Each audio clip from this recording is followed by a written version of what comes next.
Hello, welcome back to Out on That Line. This is a special edition episode, live but pre-recorded from the fence. And I'm joined not by my usual co-host, Alex. He's off on an intergalactic journey this week. I am joined by fellow child of the fence, Tanner. Tanner, how you doing, buddy? I am excellent, Geoff. I am excellent.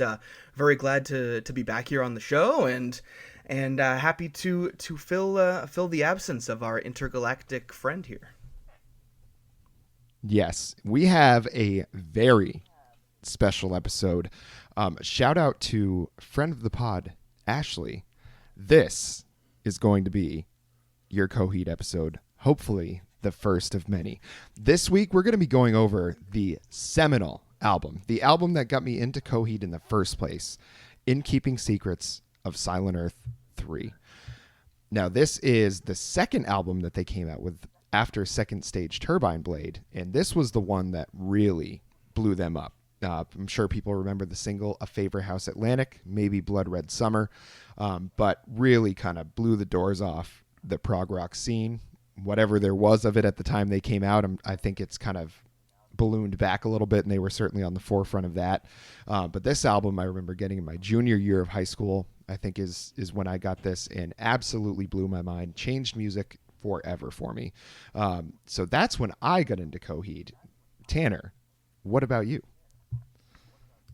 So I'm a few years younger than Geoff here, but it's a very similar kind of story here. I remember my friend Danny, his older sister Carly. She was kind of a trendsetter for him, at least musically, in the bands that she listened to, and there were some that were kind of hit or miss for me. But she would always burn him the newest CDs that she got, and she got she gave him these same two CDs at the same time. She gave him Yellow Card, Ocean Avenue, and Coheed and Cambria, and Keeping Secrets on Earth 3. Obviously two very, very different albums, but really that kind of defined almost like a musical generation on two ends of the sphere. You've got Coheed, which is this like prog rock, post-metal, but with a story. It's all interconnected through this story part that we as kids didn't understand. We definitely didn't grasp it. Still have a hard time grasping it as an adult. But yeah, I just remember hearing this CD for the first time, and it was different than the Eminem and the Limp Bizkit that we were listening to at Mocha's house all the time. Like it was inherently better. It was perfect music, and I just remember listening to it, and it was like the first time I ever heard Van Halen. Like, this is something special. This is something different. Not a lot of people around me are listening to it, so it's kind of like my thing. Like this is kind of in my heart. Like, this is my band that not a lot of people know about. So, that's the start of my love for Coheed and Cambria. Yeah, and we have both seen them multiple times. I think I've seen them like 6 times. You're probably at close to a handful, I would guess. And they are I'm at 3. Yeah, they are an absolutely mind-blowing live band. I mean, they are absolutely incredible. As good as all of the albums are, they are even better live. And the first time I heard the song In Keeping Secrets of Silent Earth live was an unbelievable experience, and we'll certainly get into that a little later. But it was, hearing A Favor House Atlantic and hearing Everything Evil, for the first time live was like just absolutely mind-blowing that this music is wild. This music is crazy intricate. The time signatures they use, the drumming, especially on those first 2 albums from Josh Eppard, who left the band for a little while and then came back. But the drumming on those first 2 albums is absolutely unbelievable, what they were able to accomplish. And then to just kind of keep it all together is very, very impressive, how they were able to do that. And, I don't know if there's any band I enjoy seeing more live, maybe Bruce Springsteen in the E Street Band, but I mean, that's a tall order to do any better than that. But Coheed and Cambria, for me, is, they are, I think, other than Bruce Springsteen and the E Street Band, they are my favorite band, and because it's just such a weird circumstance that a band doing what they do is as popular as they are. If folks aren't familiar, Coheed and Cambria, not just the name of the band, it is the name of two of the main characters in the story of the Amory Wars. And this is, when I mentioned the fence is a system of planets that's held together by this kind of force field. And the fence is the force field.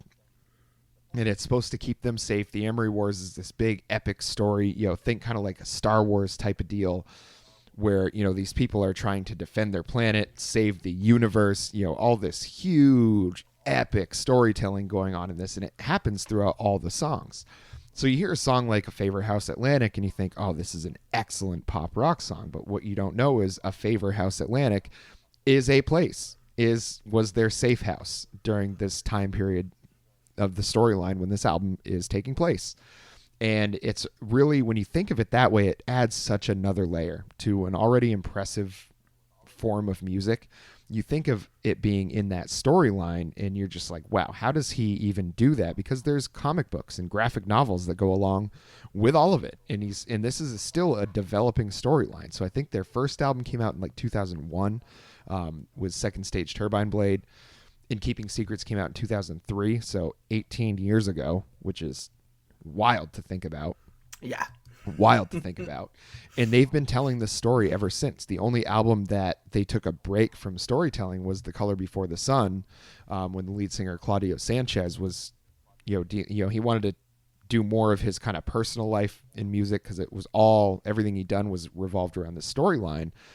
Even his side project, The Prize Fighter Inferno, was about the character Jesse in the Amory Wars. So it's a really intricate storyline, unbelievably interesting, really tough to kind of keep track of if you're just starting to get into it now.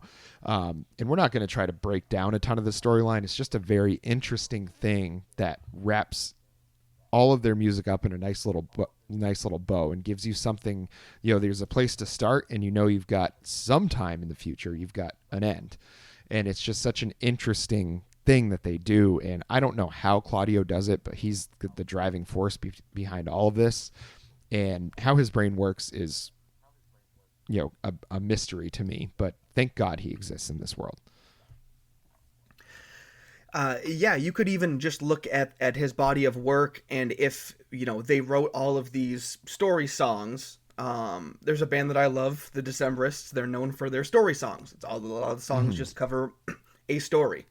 So if Coheed had just been able to write this long form story that takes place over the course of several albums, that would already be a massively tall task creatively as a band, as one guy, Claudio, writing all of this stuff. But to take it the step further and say, well, the full source material exists here, and we're kind of playing the music based off of this source material. It would be as if, like, J.R.R. Tolkien, when he was writing Lord of the Rings, also had a metal band and was playing songs that were the story of the Lord of the Rings. It really is. I have so much respect for Claudio Sanchez, and when we first started getting into the band as younger adults and as teenagers and everything, the big knock against them is that, his voice is nasally, or it's too high pitched. This isn't for me. If that's the case, then you got to take a step back and just try to find something else in there, because there is something in this music for everybody. Focus on the drums, focus on the guitar work, the dueling guitars that are seemingly always playing opposing lead parts, and one's going up and one's going down. There are just follow the story. There are other ways to enjoy this music. This is, you mentioned Bruce Springsteen, Geoff, and obviously a lot of his songs are kind of based in this fictional world, a fictionalized version of himself, or the stories that he tells when he's up on stage. And you could argue that Coheed and Cambria follows right in that footsteps of that, the epic fictional storytelling, the incredible live show, the live spectacle of seeing them. And my first experience seeing them live was with friend of the pod, Brandon Martin. Shout out. I know that he's Oh yeah. sent some things in. Brandon and I still keep in touch, if not only for just sending each other music and albums, but we've known each other for a very, very long time, all the way back to before kindergarten. And we saw them at Higher Ground in South Burlington, Vermont, back in 2010, March 26, 2010. And it's a top 5 concert for me ever. I've been blessed with some amazing concert experiences that I've been able to go to. But it is top 5, if not top 3, that one night in Higher Ground with only like 700 people there, sold out show. You got the feeling that it was something special and that something important was happening and that you were a part of it. Yeah. And that's when it kind of transcends everything. It's when music transcends everything. And Coheed continues to do that. Yeah, they really, I mean, they're still producing music at an extremely high level. Most recent album, Vaxis 1, The Unheavenly Creatures. I mean, the song The Dark Sentencer on that album is an absolute fucking jam. I mean, absolute jam. When they released that as the first single, because you'd heard The Color Before the Sun, and everybody, that's a pretty, kind of controversial album in the Coheed fan world. Because there's people that are like, oh, we only want the Amory Wars, or we only want the Afterman story, or we only want Vaxis type stuff, and it's really, I don't really see it that way, because I thought The Color Before the Sun was a really great album too. I mean, I remember scooping that one up on vinyl and listening to it for the first time, and it was just really, really good. I mean, they had that song You Got Spirit Kid, which has a hysterical music video that goes along with it. They're really just, they do their own thing. Claudio is a very strange guy, but the quality of music that they produce and the fact that it seems like they care about as much about it as I do, I'm always going to love Coheed and Cambria. Like, this is the kind of thing that when I'm 80 years old and can't bend over to tie my shoes anymore, I'm still going to be blasting Coheed and Cambria. They're that important to me, because I've, like I said, I've seen them like 6 times or something like that. Probably my favorite time I've seen them so far was when they do these Never Ender tours where they play an entire album top to bottom. And the tour I saw them on was the Good Apollo From Fear Through the Eyes of Madness. And it was volume 4. And it was absolutely incredible seeing Welcome Home not as an encore song. It's just like awesome seeing that one as part of a regular set list and not just the one that they always bust out, because that's a song that people kind of got sick of hearing as always an encore, because it took the place of being able to hear like a Gravity's Union or Everything Evil or even like a 2113. It took the place of those songs in people's minds, but it's like, that's the most popular song they've ever released, so naturally they kind of have to play it live. I always would say, I'd rather hear something else, but I never had a bad time listening to that one at a show, and it was really, really a fun time because they did play Gravity's Union as an encore on that. And I think you just heard Gravity's Union for the first time like recently. Is that true? What album is Gravity's Union off of? The Afterman albums. Yes. So those two I missed when they came out. And I listened to them a little while ago, and something about it didn't connect, something didn't click. I didn't go back and listen to them again. And then also Color Before the Sun, when that album came out, it kind of missed me as well. And when when friend of the pod Mitch and I came down to visit you, and when you and Alex and Roy lived in Texas together, I remember you played me that record at your guys' house, because I was like, oh, I'm not familiar with it, and that blew my mind. Just the ability to, again, just shift gears and be like, okay, I'm just gonna do one that doesn't have anything to do with this universe, and I'm still gonna write amazingly compelling music, intricate, complex. I mean, they're essentially miniature symphonies with some of these songs, not all of them. Yeah. But no, yeah, and to go back to what you were saying about Welcome Home, I kind of feel the same way. Just the fact that it became the de facto encore. I'm okay with hearing it at shows, you know, like it's the big hit, but just it always being the encore, because at that point you're like, oh, I know, like you get to the encore and you're like, oh, well, they haven't played Welcome Home yet, so that's what's coming. Versus, what could the encore be? They haven't played this. What's gonna be? Could it be 2113? Like what? And that's kind of one downside, I guess, to being a band that's kind of a niche band that had one or two hits, is that they're kind of doomed to play those 3 or 4 hits night in, night out. You know, I don't have an issue with it. But again, it's just the ordering. It's just the fact that it's predictable. The predictability is what's the kicker, I would say. Yeah. And it goes, I think the reason it's so jarring that it's so predictable is because they're so unpredictable with everything else. You know, because it's like these stories are off the goddamn wall. I mean, at one point in the Good Apollo album, the narrator inserts himself into the storyline. You know, becomes like, goes crazy, and they have a song called 10 Speed of God's Blood and Burial, and it's about a bicycle, a demon bicycle.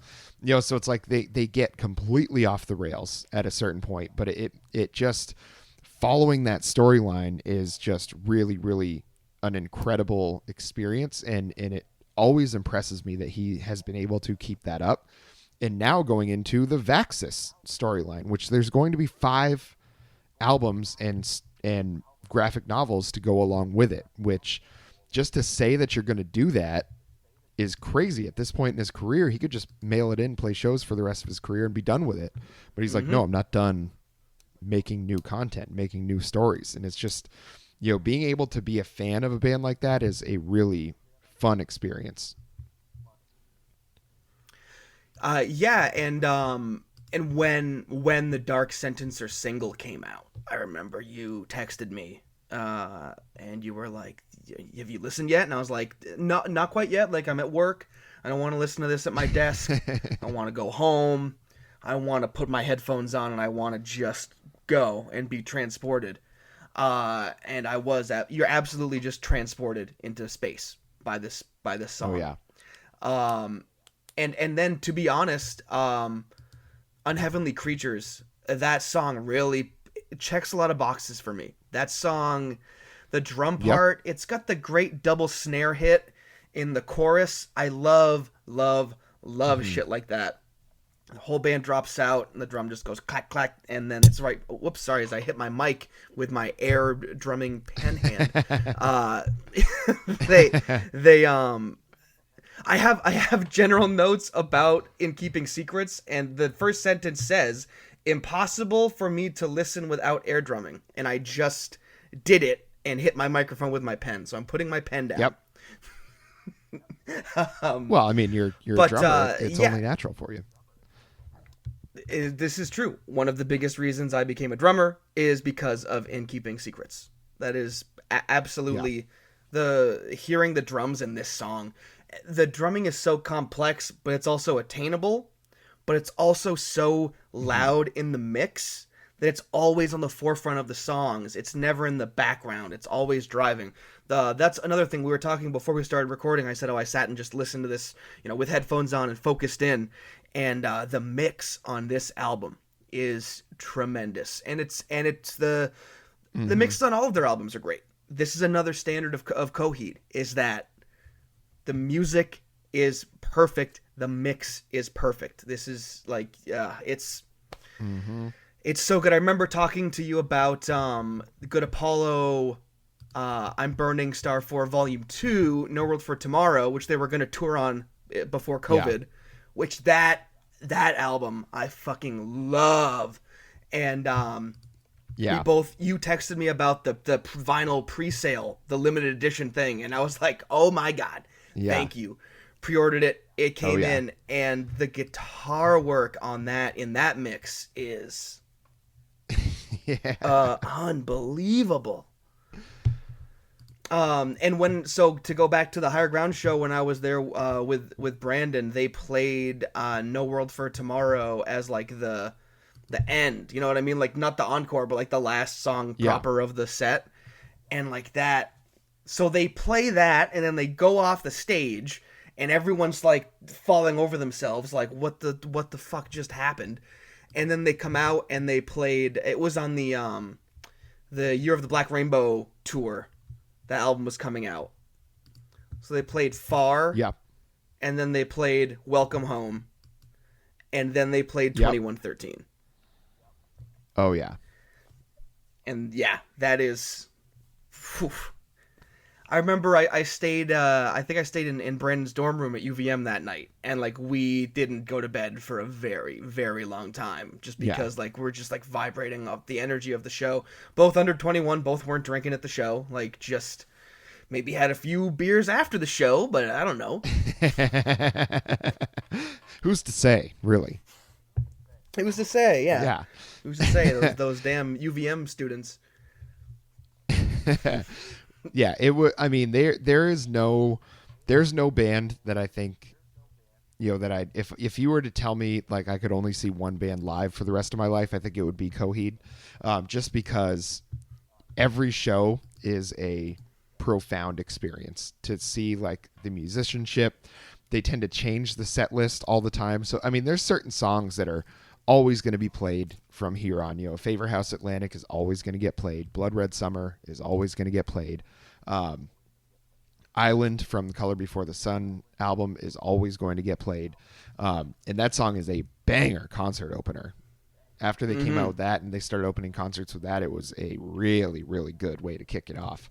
But I remember seeing them down here in Austin when they were touring with Taking Back Sunday, and I brought fiance of the pod, Marla, and she was mostly interested in seeing Taking Back Sunday, but also because I'm such a huge fan of Coheed, she was probably like, oh well, it's one of his favorite bands, and let's see what they're like. And she doesn't like Coheed very much. It's like one of the few things that we really disagree on. But I remember seeing. There's always time. There's always time. Yeah, and I had a couple. Maybe Vaxis Part 2 is the one. Yeah, it could be. And it was the tour that they right after they'd come out with Vaxis Part 1. So, they played a lot of those songs like Unheavenly Creatures and The Gutter, and songs from that album, and also The Dark Sentencer. And I had a couple left-handed cigarettes before the show. A couple Lucy's. Yeah, maybe a couple of drinks. So we get in there and get myself another couple drinks. And the guys right next to us, and this was at the Austin 360 Amphitheater. So like one of the bigger outdoor venues, very similar to like in Mansfield, Massachusetts, there's an outdoor venue. It's one of those Xfinity kind of like Center. Like atrium kind of venues. And yeah, they've called it a zillion different names. I saw Bruce Springsteen at that one time, but I think it was like I forget what it was called, but they called that one a bunch of different names. But it's that kind of venue. And we had floor seats because, I had to get floor seats for it. I did not get pit tickets because I did not want to subject Marla to being in the pit for a Coheed show because it gets a little out of hand sometimes. Fair. But these two guys next to us, and, I'm a little tuned up, as I do at Coheed shows. And these guys are like, oh, they're going to play Island to start with. That pisses me off so much. They were the classic fans that are just like, do nothing but talk shit about the band that they're seeing, that they paid money to come and see. So it's like weird that they started out that way immediately. And I was like, no, man, I think they're going to play The Dark Sentencer. Like that's the new one. I think they're going to do it. And it's got like the great intro to get everybody hyped up for it. And they were like, no, we'll bet you a beer that they don't. And I was like, a beer from both of you? And they were like, yeah. And I was like, okay, well, I'll buy you both a beer if I'm wrong. And little did they know I had looked up the set list already.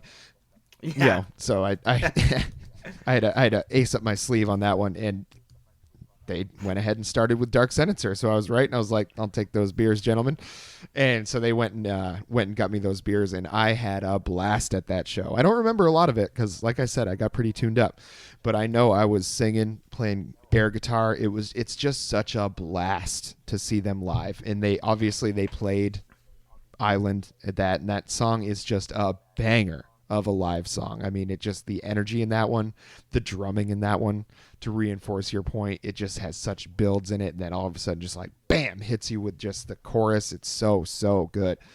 And that show was unbelievable because it was one of the biggest venues I'd ever seen them at. The light show was incredible. The stage was huge. It was like the size of, it's the size of like a main stage at a festival, this Austin 360 Amphitheater. I mean, they have big names play, like Taylor Swift has played there. Pink has played there. I saw Queens of the Stone Age there, so it's a huge venue. But very jealous about that. Oh, Queens of the Stone Age was an excellent show. Yeah. I can't stand. Very jealous. Yeah, I can't stand Josh Homme. I think he's a gigantic prick. I can't stand that guy. But the show was really awesome.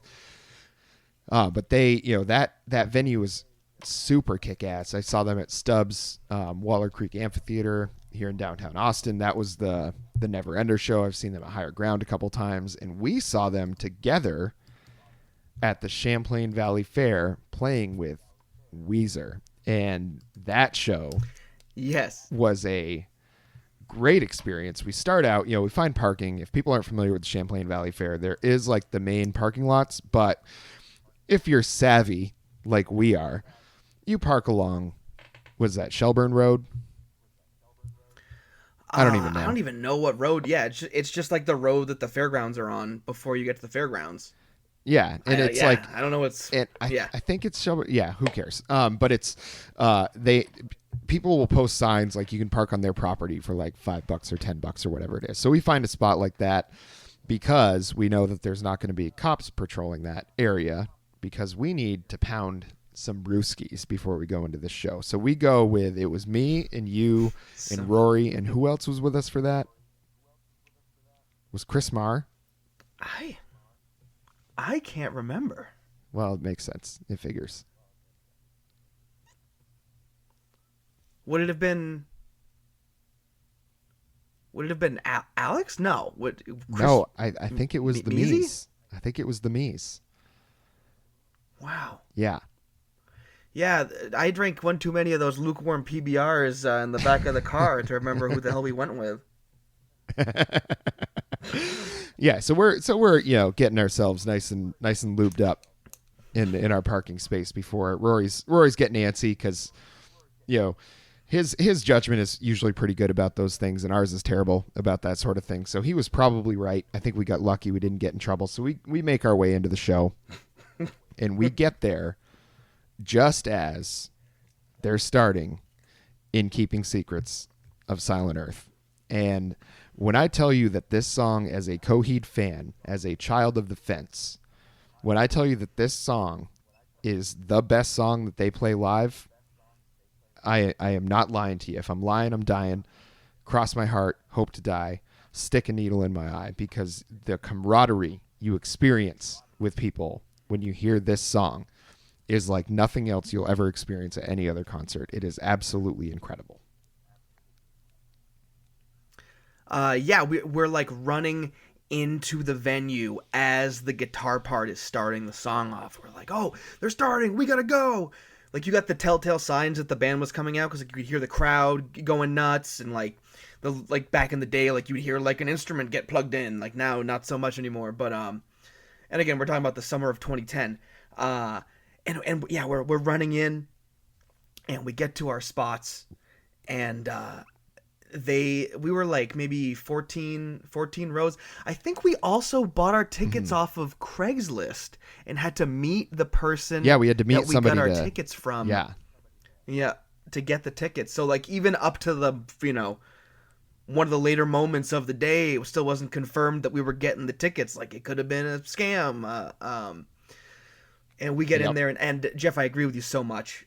Seeing this song live, particularly the second build that happens towards the end of the song. I think you know what one I'm talking about, that leads into the whoa-ohs. Is like to make a musical theater allegory. I don't know. It's like you're all on the barricade in Les Mis, and like there's thousands of you, and you're gonna win. It's like a dip, but it's like that kind of feeling. Like everyone Yeah. is there, everyone's going nuts. Listening to it on the recording alone gives me chills. Simultaneously, makes me want to run through a brick wall. Like it is emotional. It is a passionate song. Um, I have your guitar and drum work on this song are nothing short of legendary. Like it is a Yeah. quintessential rock song. Oh yeah. And it's, in the term, child of the fence, and that it comes from this song, we were one among the Mm-hmm. fence, one among the fence. And that's where it goes into the, kind of dies out. And that's where we lead into the second build. And this song also, as, the kind of album opener, they have a kind of skit, the call and return. And Mm-hmm. it that starts the album, but then it goes into the dun dun dun dun dun dun dun dun dun dun It dun goes, dun. yeah. Someone answers the phone that's ringing, and they go, "Hello, Apollo. Where should I begin?" Bing, bing, right, boom, right into Yeah, it. Like, oh, it's the that is also an amazing way to start a show with yeah, that little interlude, and then right into the guitar riff. That's another thing about this band is they have the ability to start a show 9 different ways, and they're all epic. yeah, yeah. They are among the best bands that you're ever going to see live, and and I say that with no hesitation. I don't care if you haven't heard them. I don't care if you say you don't like them. If you see them live, it will tend to change your mind because the energy that you feel in the crowd, because we're all there for the same reason. That's a great thing about being a fan of a niche band like this is that everybody else at that show is there for the same reason you are, because they love this band as much as you do. And it's not just the cool thing to do to go see it.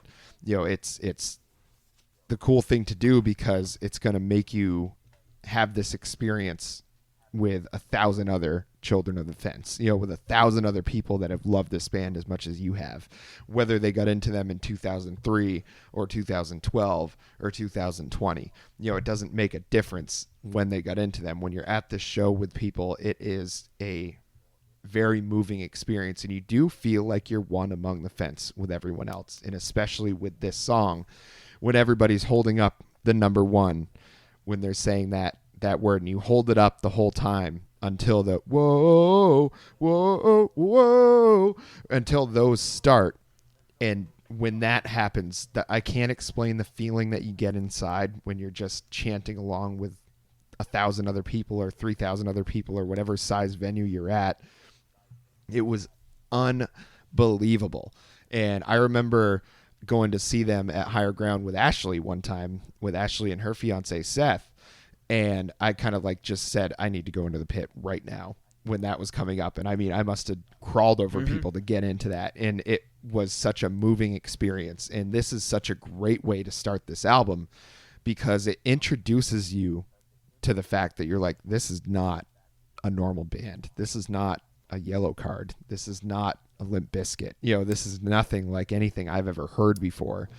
And this was the first song other than A Favor House Atlantic that I'd ever heard from Coheed. I bought this album because of A Favor House Atlantic, and then I played it, heard the first, kind of intro, the Hello Apollo, where should I begin? And Apollo was a dog, by the way, if people didn't know. So like if you want to talk about how bonkers the storyline is, Apollo is the narrator's, like, it's based on his own dog. It's such a weird thing. You feel free to go and Google this and get as confused as I get sometimes about it. But going right into this, and I mean the lyrics, like you're talking about a broad incision sits across the evening, the victim to our father's lost war. The restless children sit and mourn the graves of those they've never seen before. Will they be buried here among the dead in the silent secret? It's just like, where the fuck is this all coming from? Like, what is this guy trying to say? And I had no idea that it was a whole storyline. I was just interested because I was like, this music is badass. I don't know what he's trying to tell me, but it also sounds badass. But it's an introduction to something bigger than just a song, bigger than just an album. It's like an entire world that gets opened up to you, and it starts with this song. It drops you right into the thick of an epic space battle. The line, "Man your own jackhammer, man your battle stations." This is not a light song. You are being dropped into war. And there's a part when they play it live when the "Man your own jackhammer" line comes up, and the whole band stops. This is not on the album recording. When they're playing it live, the whole band stops, and the whole crowd screams back at them. And it is another one of those sublime moments.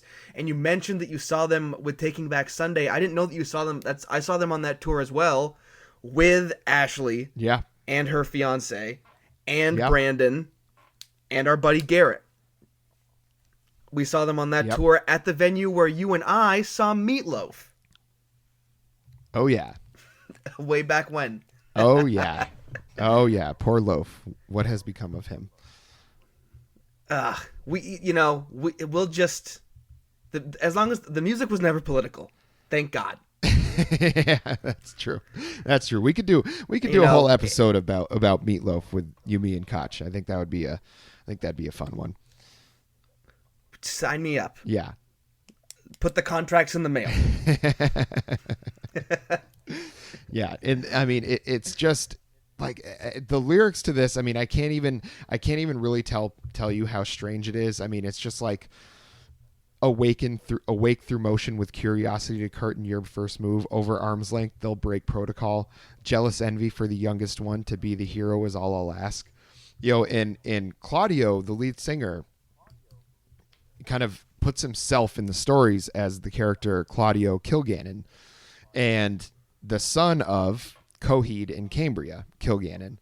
And the fact that they name their band after the characters in the story, and then he kind of inserts himself in the story, it's like it gives you the eyes to kind of read the story through and kind of see the whole story through, because you're like, okay, I am Claudio. I am the lead singer. And he does such a good job with that perspective, not only in the comics, but in the writing.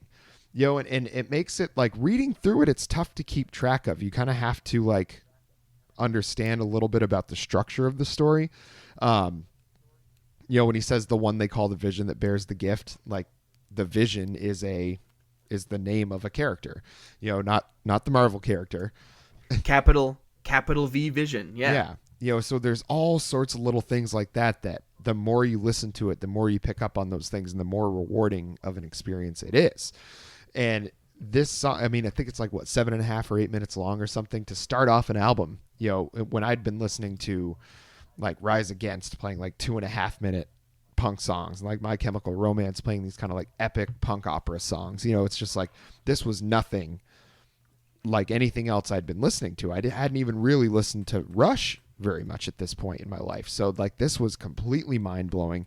Had no idea what to make of it, but the more I listened, the more I got into it. And then I got into Second Stage Turbine Blade, because I was like, wait, they have another album with all this stuff? And it was just such a great time to be alive as a music fan as these albums were coming out. And then they come out with Good Apollo Volume 4, and then after that, No World for Tomorrow, and then Year of the Black Rainbow, and then Afterman. It's like all this stuff just kept coming out, and it was one of the first bands that I was like, this is my band. It's one of the first ones where I was like, this is my music. I get to experience this as this goes through. No one else is like telling me about this stuff. Like, I am on the forefront of everything they're putting out. And it's just been such a rewarding experience the whole time. And it really all started with In Keeping Secrets of Silent Earth. It's really incredible to think back to that. And you mentioned that this album came out in 2003 earlier. Think of what the music scene was like in 2003. Think of what the popular songs were, the popular bands were. Again, we just mentioned that Ocean Avenue came out roughly around the same time. So this is in a pre-Yellow Card rock era too, because Yellow Card had a massive influence in the popular sphere on the world of pop punk and things like that. I mentioned to you off there earlier that today is the birthday, as we record, it's the birthday of Enema of the State by Blink-182. Like, those kind of Mm-hmm. bands were very popular, that kind of pop punk, but there was no, like, young prog group. You know what I mean? And you were talking about these lyrics and how, like, if you just read them out of context, you're like, what the hell am I reading? But when you hear them in the song, it's almost like a spaceship, the way that Claudio pilots the words into these intricate time signatures. So when you're listening to you don't Mm-hmm. even bat an eyelash at these words. Nothing strikes you as odd. Um, you might go back and read a lyric. Oh, sorry, I do this all the time with Coheed. I go back and read a lyric, and I'm like, oh, I was nowhere close to what the hell they were talking about. This is some person's Yeah. name that they're saying. That's a made up name. Like, this happens to me very frequently with Coheed and Cambria, and that's a good thing. Mm-hmm. But yeah, this, like, being able to follow a group. I am a very nostalgic music fan. A lot of my favorite groups aren't together anymore. So, like, what I would give to be alive in the 70s and into the 80s when Van Halen was putting out albums and being like, oh my god, Van Halen 2 is coming out. There's no way they can top the first one. And then you give it that first listen, you go to the record store and you buy it and you go home and you slap it on your turntable. We didn't get those experiences with these, like, mega bands. Music had changed a lot by the time we were growing up. But this is a special group, and it's something that it's almost like a movement, you could say, like, that the people that Mm-hmm. love it. Everybody that loves Coheed in your social circle, no matter how small or how big it is, everyone knows who they are, and everyone talks Coheed. Mm-hmm. You got a big group of friends, you got Yep. two Coheed people. There's a side text, there's a side group chat of those people talking Yep. Coheed. Yeah. It's Um, it's you know, it's such a good community. mhm. Yeah. a, a community. Oh, I like what you did there. Yes. Yes. Yes. There is, I mean, if folks are interested, there is a Facebook group called Children of the Fence, and it's just all Coheed all the time. It's a really, really fun group to be a part of because they're just constantly, people are posting new, like, rare vinyls that they got, or, someone will post, like, a rare demo that they had of them, like the Elf Tower, New Mexico demo and that kind of thing. And it's, or pictures with Claudio, or, like, funny things that the band has done. Like, it's a really fun community to be a part of. As with any community, there's toxic individuals, so you got to watch out for those. But that's with anything that you're a part of on the internet nowadays. Don't I take guess. anything you see on the internet seriously. Yeah, Yeah. like that. I'm in some groups like that for other bands, and, like, the assholes are prominent. And yeah, and again, they're usually the ones that are posting 9 times a day. That's the Yeah. ones you got to look out for. Yeah. Yeah. There's one funny thing that always happens is the song Number City from the Afterman albums is a very controversial song as well. Just as controversial as the Color Before the Sun album, because it doesn't sound like anything like Coheed has ever released before. There's, like, saxophones in it and stuff like that. Like, there's a whole horn section. It's just a very strange song.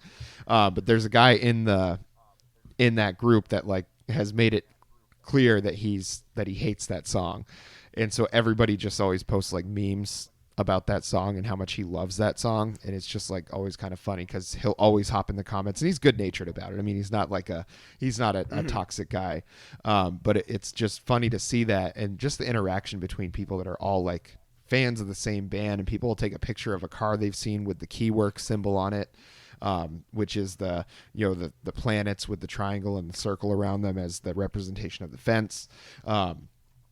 It's just a fun group to be a part of because everybody's enjoyed the same music that you have. Again, the same reason that people are at the same concert you are, the same reason that they're in that group, is that you can all enjoy and experience this thing together. And as you move through the album in Keeping Secrets, and you get into Cuts Marked in the March of Men and Three Evils Embodied in Love and Shadow, and you really start to understand that this guy, Claudio Sanchez, is a goddamn weirdo. He ends Three Evils Embodied in Love and Shadow just chanting, pull the trigger and the nightmare stops, pull the trigger and the nightmare stops. And they had to have in the liner notes on the CD that these lyrics are part of a fictional story and are not to be taken literally, because this was at the time of like, Columbine had happened, a few years before. And so like, this was still a very, nowadays it's like, you don't even see school shootings in the news anymore. It's like they happen so often. But at this point, it was like very much like people were talking about, Black Sabbath having subliminal messages to like kill yourself and things like that. It's like it was a very hot button. Listen to the Beatles backwards. Yeah, that kind of stuff. Like it was a very hot button issue to have these types of lyrics in a song. And so they had to put that disclaimer in there. But and I think people didn't realize that it's part of a storyline. And that was kind of what told me at first, was reading that liner note that was like, oh, it's part of a fictional story. I was like, story? What the hell are you talking about? A story? And then I started reading through the lyrics. I was like, oh, these are all connected. These songs are not just like a bunch of songs all put together for an album. Like, this is a whole thing. This is a whole thing that he's trying to do here. And just absolutely floored me that going through it and listening to it again, I was like, oh my God. He's talking about Chase. He's talking about this guy, Will. Who's Will? And it's like Wilhelm Ryan, who is like the enemy, the one trying to destroy the fence. And it's just like all these things start clicking into place as you listen through this album. And you wonder, you're like, where is this going to go? Because at this point, there wasn't anything else after this. So it was like you get left on a cliffhanger. And it's just like when you were watching like the Lord of the Rings movies or any of the Avengers movies, it's just like, what's going to happen next? I don't know, because the next thing doesn't exist yet. There was still that kind of weird anticipation. And it's like, is the next thing going to be as good as this is? And then they come out with, Good Apollo Volume 4. And it's, I don't like it as much, but it's not like it's a worse album. It's just not the first one I experienced that has the same kind of special place in my heart. But it's just incredible to think about where it all started, and the fact that enough people bought into it that they were able to make a career of it and continue on to the point that they are, where I think it's kind of an unstoppable machine at this point. This album, this album is certified gold, in the U.S. And it got them a major label deal out of it. They were still an independent label for the first two albums. And you can obviously credit, we'll get to it in a bit, I'm sure, but A Favor House Atlantic, the radio play of that, definitely helped. But I mean, Cuts Marked in the March of Men is one of my favorite Coheed songs because of the chorus and the way that he builds the chorus and uses the lyrics. Like, that is just quintessential Coheed. I have here a real Coheed flair and flavor with guitar interludes, time signature changes, and hot, hot, hot drums. That's basically what that song boils down to. And again, checks all the old boxes there. And on Three Evils, the guitars playing off each other are tremendous. The guitar and the drums are locked in as one machine, just chugging forward. And you listen to he's well, your face down in the dirt. Top 10 Coheed moment right there. Like, if you want to talk, you need to synthesize Coheed in a 7-second tidbit. Get the little eyedropper tool out on Spotify and just slurp up that little part of that song and drop it, because that is so Coheed. And then they go and they out Coheed themselves with the On the Wrong Way Out and the Causeway to Neverwhere build at the end of the song. Three Evils Embodied in Love and Shadow is a song that I never have been able to commit to memory what the hell the title of the song is, because all their songs are so weird. And it took me until like 2 years ago to even figure out that Cuts Marked in the March of Men was what that song was called, because every song by Coheed is like a 12-word title about a planet that doesn't exist. So it's just it's tough to follow along sometimes. But Three Evils Embodied in Love and Shadow is like a, the nucleus of Coheed right there. Like, they can do these big epic in-keeping secrets, right? But then they can settle it down a little bit, and we'll give you some tasty riffs, and some hot drum licks, and the song will still build to something. Which is another thing that I think why you and I love Coheed so much, is that all their songs have an incredible build in them somewhere, and it pays off. And it, more often than not, it fucking rocks. So like it's I really like this, when you mentioned Springsteen earlier, because obviously they're very different styles of music, but there are many parallels that run along these two groups. Really, the ability to blast a song, bring it down low, spread it out a little bit, and just when you think it's over, we're gonna do another slow build and rip your ass off with how hard we rock at the end.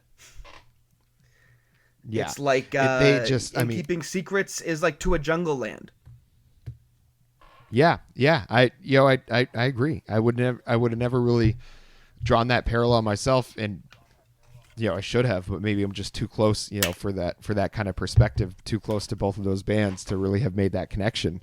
But yeah, it makes sense. They're both from the tri-state area as well. Coheed being from New York, and it really is. The storytelling, as confusing as it may be sometimes, like there is a method to the madness in this, and I think with how dense the story of the Amory Wars is, I think Claudio does a really great job of kind of taking out the important parts, the real big hit parts of the story that advance the narrative through the whole thing, and putting them to the music. And really conveying the emotions of the characters, whether it's anger or love or hate or sadness, all of those, he does a really good job at portraying that through the music. And, it's just really incredible as you move into the song called The Crowing, and you not knowing what the crowing is. It's Claudio Kilgannon, the character, is imbued with this incredible power, and he is called the Crowing. Like, the prophecy is that he fulfills his destiny as this thing called the Crowing, which is supposed to be the thing that cleanses the universe of evil. And it's like him trying to step into this role, live up to his parents, who were also these like victims of this experiment that gave them also superpowers. His parents, Coheed and Cambria, and his uncle Jesse, the prize fighter Inferno, and just like all of this stuff going on all at once in this music, and you're like, where the hell do I draw any sort of like anything that makes sense in this? But he does a great job of making it so that you can at least follow the big hits of the plot lines and the storylines and understand the emotions that everybody is going through. And you get into the crowing, and it's like all of a sudden, the music takes on this like kind of maniacal, like really kind of angry tone, where it's like, okay, this guy's going through a really terrible experience to like try to figure out where he belongs in the universe, and like finding out that he is destined to be the most important part of this entire storyline. And like, think of it, like when Kylo Ren in Star Wars, if people are familiar with that, because I'm assuming more people are familiar with that than they are with Coheed and Cambria. Think of when he like loses his shit, and the kind of power that he has and the destruction that he can cause. That's a similar thing going on to the crowing. The difference being that Claudio is the good guy in the story versus, Kylo Ren being the bad guy. But the crowing is just, how they're able to not only tell the story in lyrics, but tell the story in music and convey those emotions as well. They do it in Keeping Secrets, where this build up, where it's like, we're all in this together, and they build up this music to these epic crescendos. And then in the crowing, it's like these really crazy, weird sounds that they're making with their guitars, these weird guttural screams that Claudio is doing. And it's just like, you go from one point to another so fast on this album. You're like, this story is happening so quickly, but you're experiencing it in real time with them. And it's such a masterclass in storytelling and music and just an experience. Yeah, he's screaming into his guitar pickups to create this sound. Yeah. This song has a moment in it, a part in it. The chorus, the Dear Ambolina part, Dear Ambelina, the prize wishes you to watch over me. Whoa, whoa, whoa. That just rips fucking ass. That it fucking rocks. The drum is doing like a bass drum cadence, which I know Josh Eppard uses a single bass drum. He doesn't use a double bass. Yep. Which is crazy And that he creates these sounds with a single bass. Yeah. Yep. Yeah. Yep. Just he's got a one mounted tom. That and a single bass pedal. There's the really the single bass. That's what I'm saying. He no double bass. It is one bass pedal. So he's hitting that just like a machine during this whole chorus part. They do this harmony when they sing the I Will Come Reformed, and then they do the harmony again when they sing I Will Kill You All, and then the song ends with like 6 fucking different vocals swirling and all happening. It's like a round, but it's different because it's Coheed. It's just like a swirling vocal thing. Meanwhile, every other instrument, they're not just fucking around. They're all rocking too. There's like 32 guns firing off at the end of this song in just like a sphere that spins around. The way that this song crescendos at the end, it might take a little while to get there on this one. And again, it starts with him with a very loud scream. So don't get put off by the scream. Because the way that this song ends is fucking amazing. It's a very, very, very good ending. It's something that I wish that the ending was longer than some of the stuff that comes before it in the song, but that's fine. Yeah.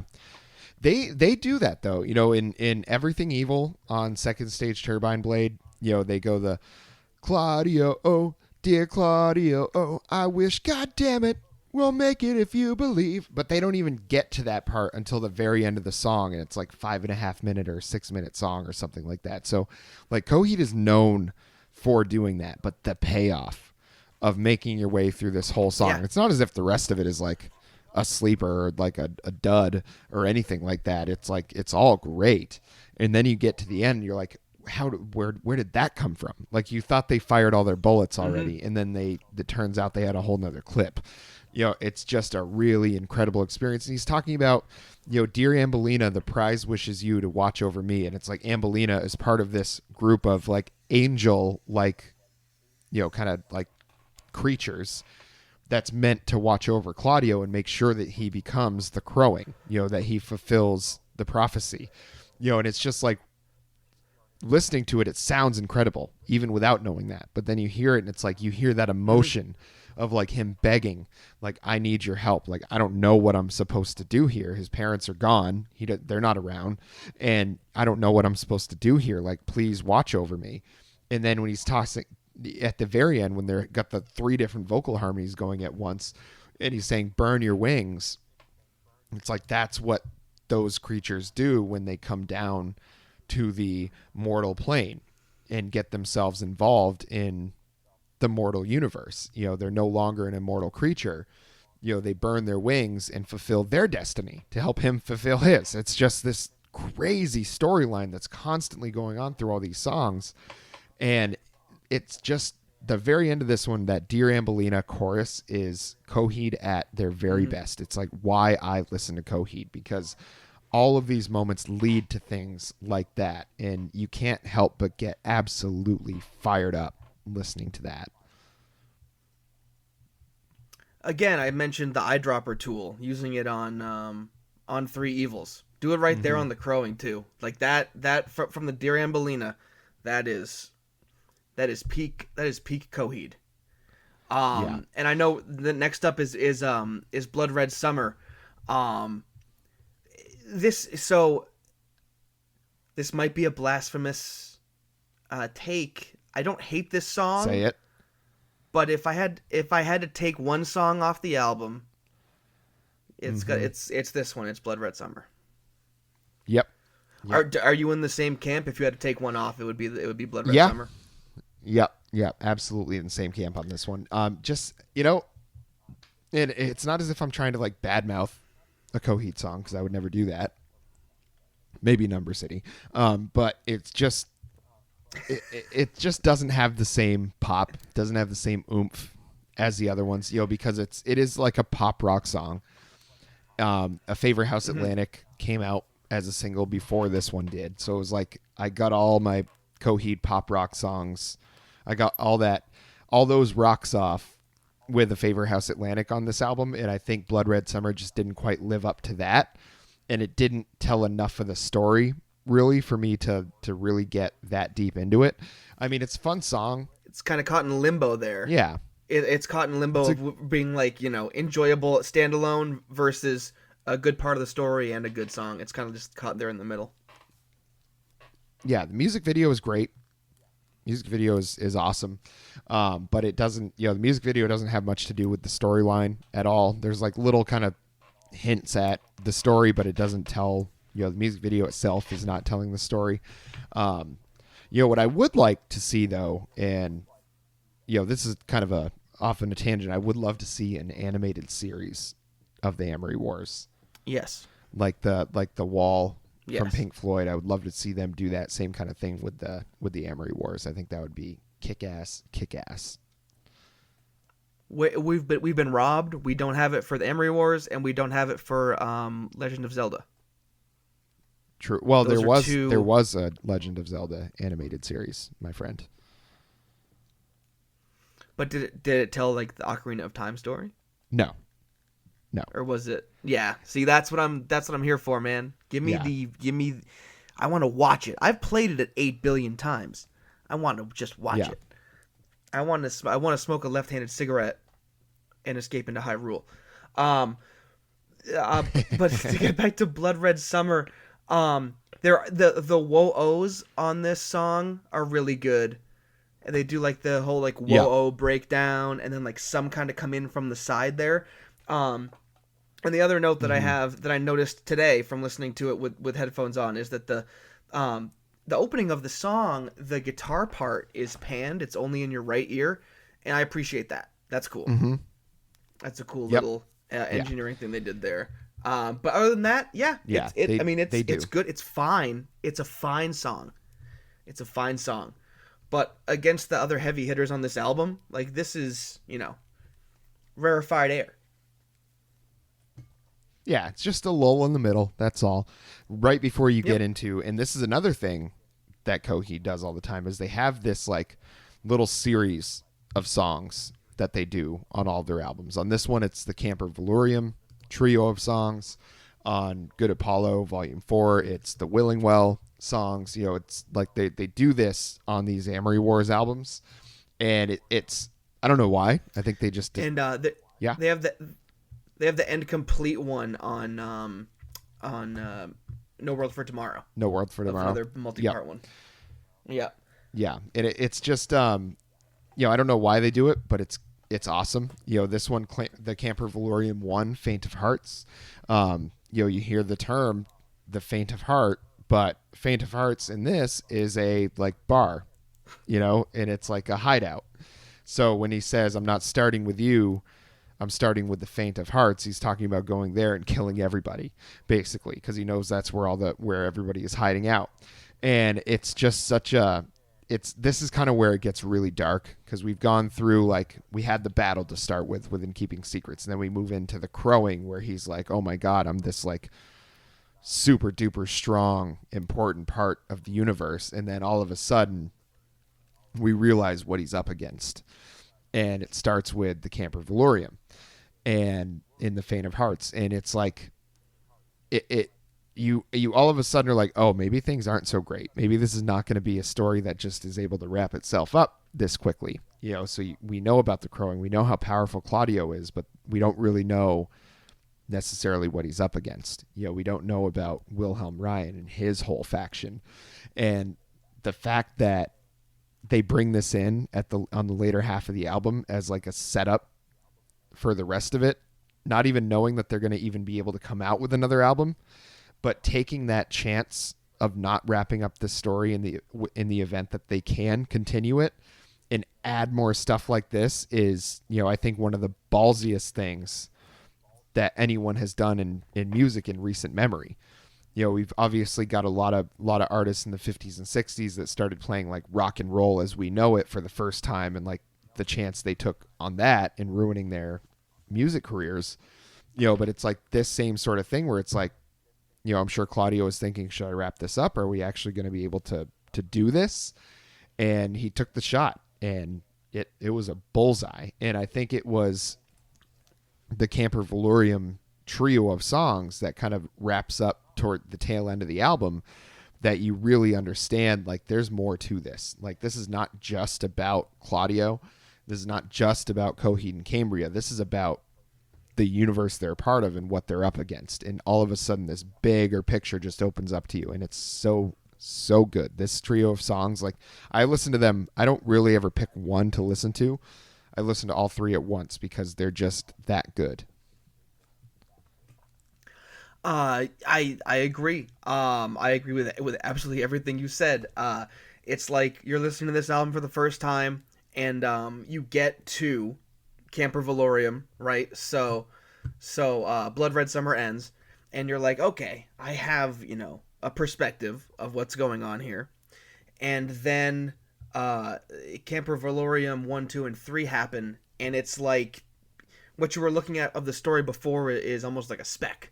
And now you're looking at a full 360 view of what, there are other major players. We haven't learned about any of these guys. Like, we don't know anything about this. It's the Camper Valorium 1, 2, and 3. You mentioned that you only listen to them in a row. I have notes here that say it's right up there for me with the Abbey Road Suite by the Beatles, which, again, that's something that I can't just listen to one of out of order. Like, that's, you got to listen to the whole, thing for me. And also, off the Beach Boys album Holland, there's a 3-part California Saga that happens, and that's another one where, like, if I'm listening on Spotify and like I have a playlist and it ends and it like brings up one of those songs out of order, immediate pause. And now I've got it in my head, so now I'm going to go back and I'm going to listen to all 3 of them in a row. Like A Faint of Heart, it's got more of these Coheed rhythm and time signature changes all over it. It's got those subtle guitar squeals that they do. It's almost like those 80s hair metal bands like Rat, how they would like kind of squeal stuff. Like, Coheed has these tight, but they're so tight, the squeals, they don't hold on to them for too long. And the "did somebody take your tongue" line into the guitar riff, I have here, it's sublime audio. That is great. And the pre-chorus lyrics, but I'm not quite sure what you've been told on Labor Day. Oh, I'm not starting with you, but the faint of hearts, well, worries wait. Like you mentioned, I'm not starting with you, I'm starting with the faint of hearts. But with the guitar work that's happening as those lyrics are sung, that's the song that got me really buying into the story. Was this, like, what is the faint of hearts? What the hell is that? Like, I was confused, and that's when I dug in. Yeah, and they have, so the Camper Valorium is a spaceship piloted by Al the Killer, who is one of these Camper Valorium songs is named after. Who we will meet at part 3. Yes, and he is a serial killer that goes around killing girls that remind him of his ex-girlfriend Lucy. And so Claudio says, "Hey, Al, I need a ride to go fight Wilhelm Ryan." So he hires Al the Killer to give him a ride, not really knowing much about this guy. And we go through the Camper Valorium and we find out who Al the Killer is. And he is a badass, mean, evil motherfucker. But he's like the chaotic evil, where it's like he is out for himself. That is it. He is like, yeah, I'll give you a ride, whatever, because he sees an opportunity. He's like, well, if there's chaos, as Littlefinger would say, chaos is a ladder, and he's going to try to climb it. And then we get into the Camper Valorium 2, Back End of Forever. And this one is one that has the classic, I think one of the most iconic lyrics on this album with, told me to date all of the things that made you end up in my life, and I'll believe anything. I have no luck with girls. And it's just like this idea that, he's unlucky in love, so you're trying to kind of make you feel bad for Al the killer, but he's a serial killer. He murders women for fun. Like, that's what he does. He tracks them down, murders them. And the more they struggle, the more he enjoys it. So he's a bad man. He's a bad dude. And Claudio has thrown his lot in with somebody that he shouldn't have.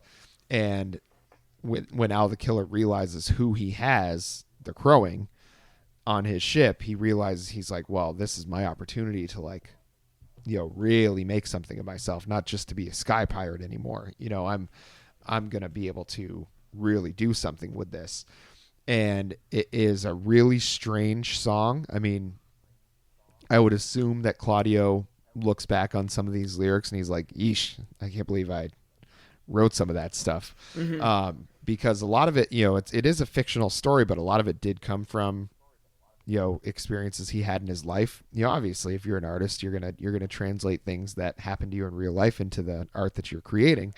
And this wasn't as bad as the art that he made for Good Apollo Volume 4 when he was like going through his breakup and a bad patch with his now wife Chandra.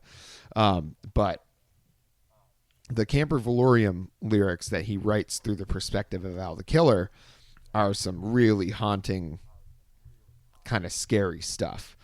And it's just like this very much very incel kind of vibe that I get from it. But it's still just a badass song. The Back End of Forever is a badass song. Yeah, and you mentioned it, so like we as the listeners, the character's name is Claudio. So we always just associate Claudio with Claudio Sanchez. And what Claudio Sanchez is doing here is he's creating these characters where he can then express himself through these characters. So it's not the hero of the story saying all this fucked up stuff, and you know what I mean? But he's got to get this out. Claudio Sanchez, the writer. So he creates these fucked up characters to get these out. And I have just a little mini like paragraph here about this song. This song is like a long build to an orgasmic musical climax. It hits all the Coheed steps along the way. We got the squealing guitars, we got the rhythm changes, the wild harmonies, the creepy guitar riff that plays under the verse, mood setter. The outro features incredible drumming and harmonies, and Epard's playing subtle Bonham triplets on the bass drum, which are very uncommon in music. It's like in the drumming world, not a lot of people do that. And he does it because it doesn't fit necessarily with everything. And if you force it, people just go, oh, well, he's just trying to play like Bonham. And I picked that up today, that he was playing Bonham triplets on the bass drum there. And the on the lyrics, outro, brackets, indecipherable vocalizations, parentheses, what I thought of you, brackets, indecipherable vocalizations. You read that and you're like, what the hell is that? When you hear it, it's like, I don't know, the best fucking thing ever. Mm-hmm. It is again, this song features that eyedropper piece where you can just pluck it at that part and it's like, yep, this is Coheed, this is the essence of Coheed right here. Yeah, it's and he says, yeah, go ahead. Go ahead. No, go ahead. So he says, so we're experiencing a little bit of a slight delay with the video, folks. So, when you hear us talking over each other a little bit, it's not neither one of us are trying to step on each other's toes, but technology is tough these days. It's great when it works, tough when it doesn't. We're doing our best here, and I think we're doing okay. But he says, bear with us. But you had your back turned there as you faded away. At the end of my day, I found out you weren't what I thought of you. And that's that anger, that you were saying that Claudio's got to get out, that he's experiencing in his real life. So he's going to pass this through a character in the story to get that anger out. And he even says at a certain point, he's like, write this down in your diary you abuse. Can we make plans? Can I just get through to you? Is this weird? Do I scare her? And it's just like these really like personal moments that he's putting into these songs where it's like, it's a fictional story, obviously, but like this had to come from somewhere. So you get a very good sense of the emotions that Claudio is dealing with in his real life by what he's having his characters do in this story. And I suppose that's the mark of any good writer of any fiction, is kind of, it's not believable unless there's some emotion to it. And it's impossible to create believable emotion if you're not experiencing those yourself, So I think it's a really admirable thing that he does. Like, some of the lyrics are a little questionable sometimes, as far as the subject matter of them, but they're never questionable as far as the quality and how well he's able to portray, the emotions that he's trying to get across here. And we move into quite possibly the strangest song in this trio, the Camper Valurium 3, Al the Killer. And this one is, he says, when I kill her, I'll have her, and die white girls, die. He says that in this song, and it's like another liner note that they had to put in there, like, these lyrics are part of a fictional story, are not meant to be taken literally. And it's like, there's a difference between the kind of lyrics that like Eminem was coming out with that deserved like a parental advisory and that sort of thing, and then there's something like this where it's like, it's part of that story, you can tell yourself that all you want, but then you hear lyrics like this and you're like, there is some fucked up stuff going on Silent Earth right now. The song opens with like the sound of drills in the mix, to which I promise I like bands other than Van Halen people, but I'm gonna make another Van Halen reference here. It's reminiscent of the opening of the Ripper Pound Cake, how Eddie plays his guitar with a drill at the beginning of that song. That's what I picked up on today's listen, was those drills at the beginning. And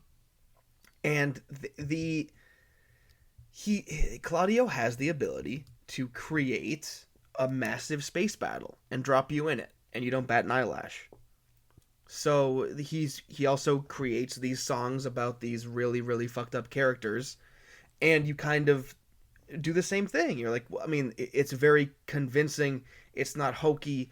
But again, you look at the lyrics kind of in a vacuum or out of context, and you're like, there's some not great stuff here. A lot about dying. There's a lot of death in this song. The word "dead" in this song is like 92 times that song word shows up in this song.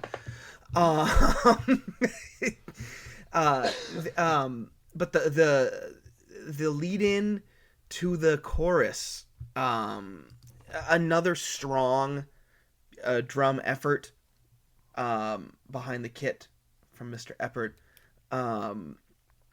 kicking in with the snare and driving us into the chorus. The "let this colony know, in the name of the dead, we're coming." Like, again, that's another just like perfect Coheed. And you can get distracted away from the times that they say the word "dead" at 232 times in this song when you focus on like the music and things like that too. So sometimes you don't notice on a listen how about they're talking about dancing upon the graves of the dead, upon the graves of the dead. They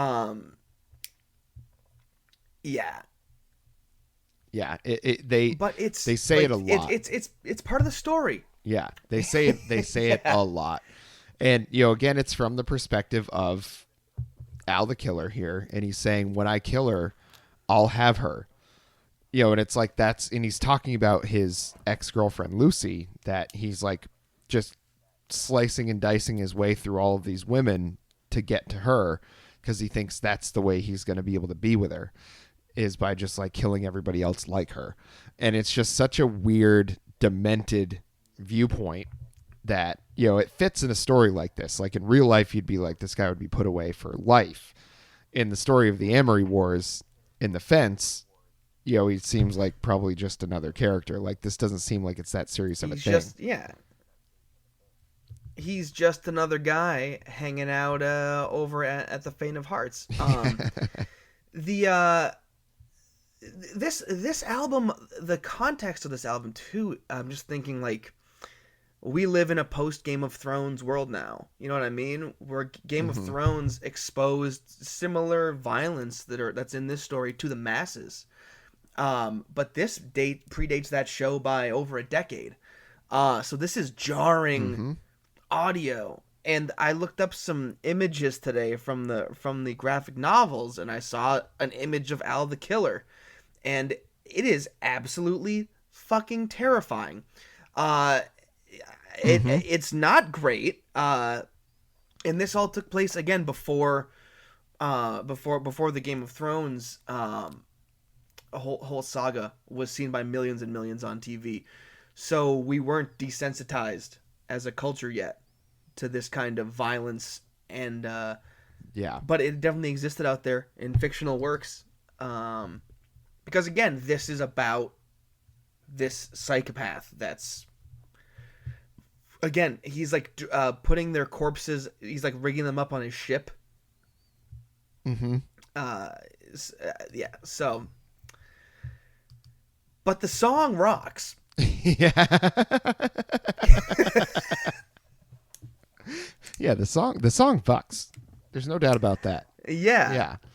The song is great, and you know, and that wraps up the Camper Valorium trio on this one. And you know, I don't know many other, you know, I think Rush had done that sort of thing where they have like the multiple songs in a row. And like, funny thing is, like, Coheed, people would think is like the heir apparent to Rush. You know, they're like clearly influenced by them and blah, blah, blah. But Claudio actually didn't really listen to Rush at all, because he was supposed to be in a Rush cover band, and he wasn't good enough, or he got kicked out or something like that. There was some like teenage drama involved with it because he wasn't very good at playing guitar yet, and he couldn't play the songs. And so he like got mad and kind of put that hatred on Rush, the band, rather than the people that were kind of being dicks to him. And so he just never really listened to them, but it still turned out that, you know, they're very similar in both his vocal stylings, you know, similar to Geddy Lee singing that very high register for the most part, you know, very intricate guitar and drum work, you know, obviously not as intricate as like Neil Peart was capable of. But, you know, Alex Lifeson as a guitar player would probably have fit in perfectly in Coheed, you know, and Geddy Lee as a bass player as well. There are a lot of similarities, but between the two groups, and I've always found it interesting, that Claudio kind of has this aversion to Rush. I mean, the easiest way to leave it is that our parents had Rush, and we have Coheed. Like, they're just, you know what I mean? Like, they exist. Again, we talk about the parallels and stuff. Like, I can't imagine what it must have been like to buy moving pictures and put that vinyl down, and you know what I mean, in 2112 also. But I mean, you know, and Neil Peart, I mean, obvious drumming god. He was the main lyricist, and he was kind of a quiet dude, kind of a stranger guy. So you can draw a lot to between the two bands, without saying that, like, oh, you know, Coheed rips off Rush. Like, no. And if anybody says that, send them to us, and we'll take care of them. Because they exist totally uniquely, but the parallels do exist. Yeah, I'll take care of the guy. I'll beat him with my Neil Peart Shirokashioka drumsticks that I don't use anymore because they're too heavy. So I got plenty in the basement, pal. Bring it. Yeah. Come for us, we'll come for you. But it, you know, it's just it's a really it's interesting to hear people like talk about, especially because they have a song on this album called 2113, which you would think is like an obvious homage to Rush, but it's not. It's just coincidence. Maybe it's the universe like just working in a mysterious way here.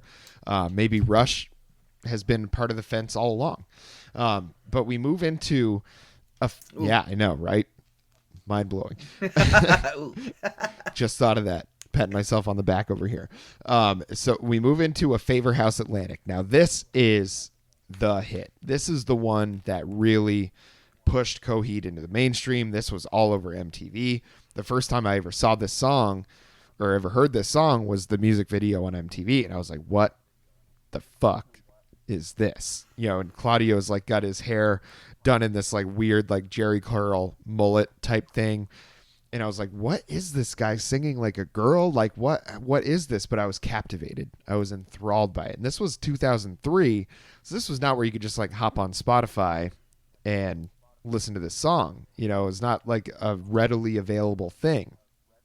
This was still a time period where it's like if you liked a song, you had to wait till MTV played it or until you heard it on the radio, or you had to just go buy the album, which I did. I was like, it's enough for me that this song rocks.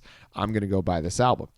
And so I went and bought it, and it opened up a whole new musical world for me. You know, I had listened to metal, you know, I'd listened to System of a Down at that point, you know, Power Man 5000 to a little bit lesser degree and lesser success as well. But, you know, but I enjoyed Power Man 5000 because of they had a very sci-fi, you know, kind of slant to them. You know, they had songs about robots and worlds colliding and all this stuff going on that other bands weren't singing about. You know, it was just like very strange stuff. It was like Star Wars metal is kind of how I looked at it. And then I heard Coheed, and I was like, this shit is awesome. This shit is my jam. I love every bit of this. And A Favor House Atlantic is like a classic sounding pop punk song. And you hear that and it does not prepare you whatsoever for what you're going to hear with the rest of Coheed. It's just that little taste, you know, just that first little sip of alcohol that you first, you know, when you first start drinking, you're like, ooh, this is nice. I like this. And then you start taking down shots, and then you start getting Mitch to mix you drinks, you know, and that's when you really get deep. Yeah, that's when you really get deep into this stuff. And A Favor House Atlantic is the song that did it for me, and I'm sure lots and lots of other people. Yeah, I'm sure that's how Danny's sister Carly heard this song, was off of MTV, and then she got the album, because I don't think we had it in our hands like, you know, the day it came out or anything like that. It's really funny, Geoff, because there are a lot of people from our hometown of Barry, Vermont, that are Coheed fans. Like they're like, you know what I mean? Like there are in my life, I've met people from all over the, you know, all over the world. And there's a very distinct concentration of Coheed fans from our hometown. This music came out at a time where I think so many people of our like generation were kind of ready for it. And I don't know what it is about our town, but like I remember like this Favor House Atlantic came out, the music video was on MTV, and like everyone was talking about it. And you could decipher who like really liked Coheed, and you could talk to them about the other songs and stuff at school, but like the people that just knew the one single would only talk about that song, and that's fine, but that means it's getting into the mainstream, it's dripping into the mainstream when people are like, oh, I don't know anything else by them, but that song's really good. Those people wouldn't be talking about Coheed. You know what I mean? Like they wouldn't be. And then there's some people like you and like us that got into it through this song, and then like it just took the lid off the whole thing. This song, they play it. I'm sure they play it every single show.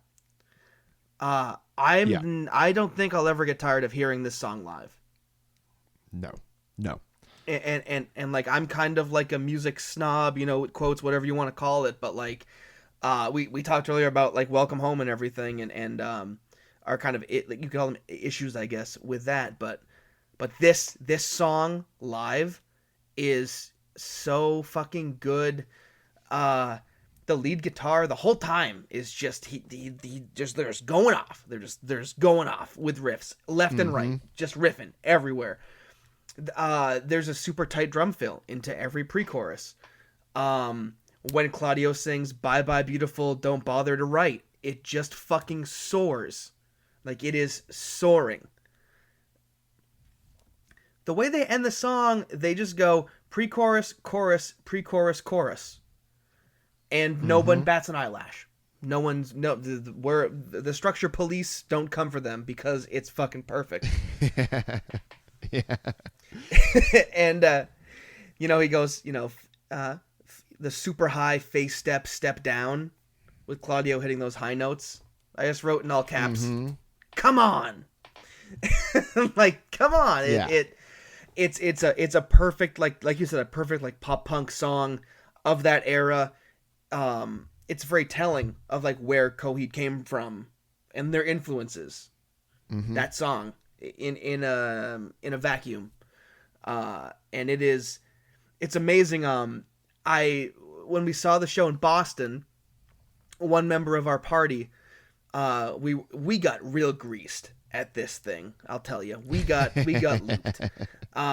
And maybe there were some left-handed cigarettes getting passed out in the venue, and one of our group was looking pretty pale in the face right as this song started, and I discreetly followed them to the men's room to make sure they could get in there and puke.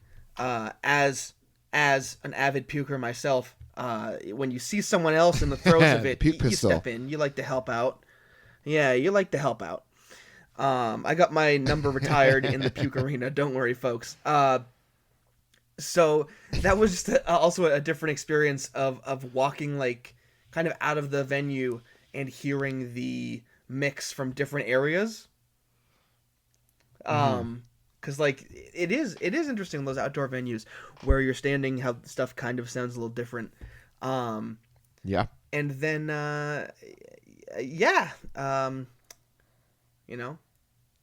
help a guy puke during this song.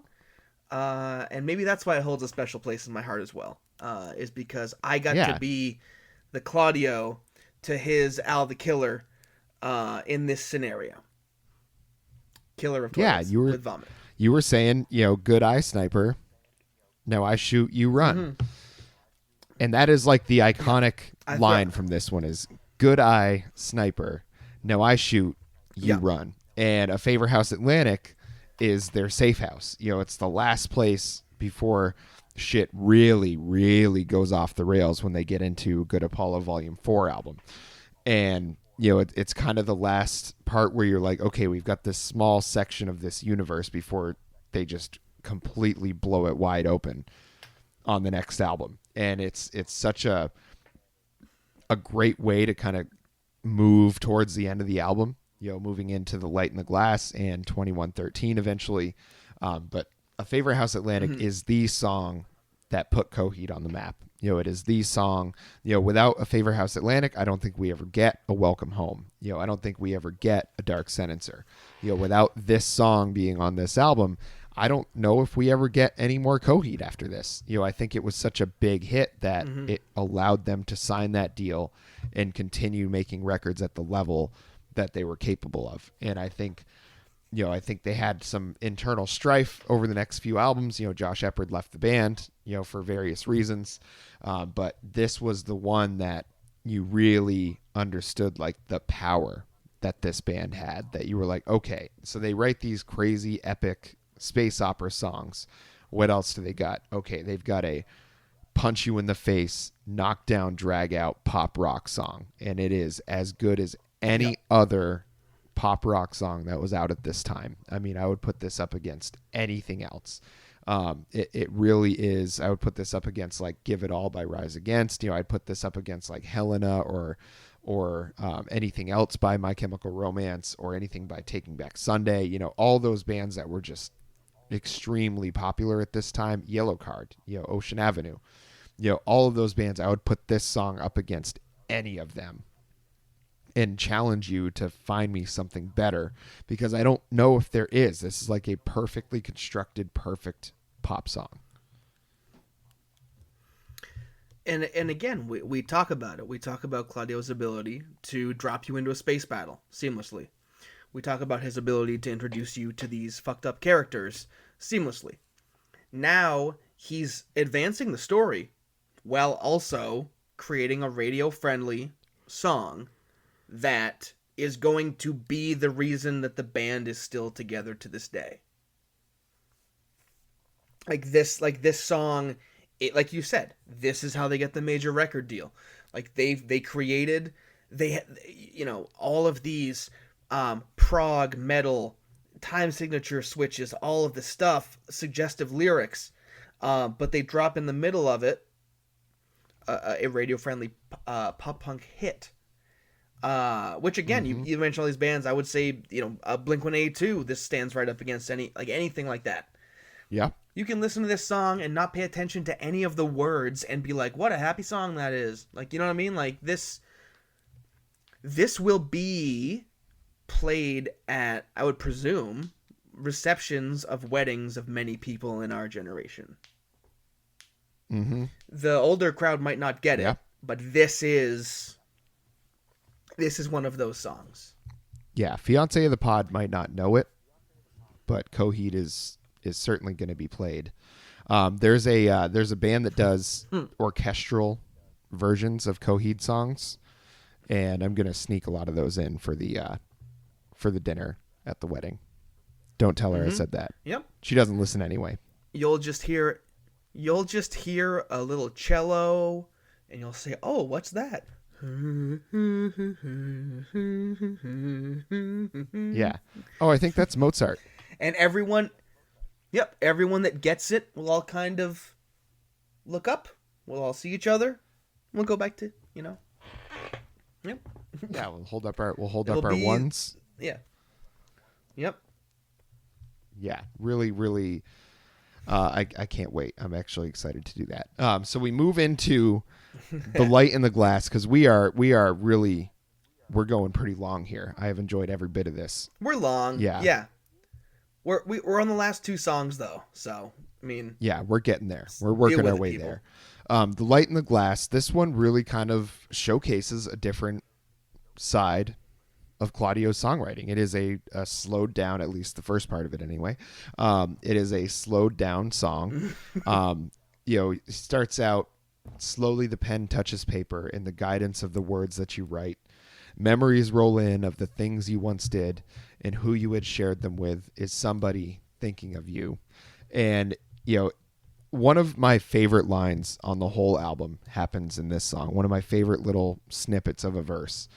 Would it really matter if you were to count the days left with your hands, your focus secure on the loves you left well, smiles staged in photographs, here until you left the light on. There's a chance I might have tripped, girl, but you were there to hold on. And it's just this kind of bringing it back to a more human element.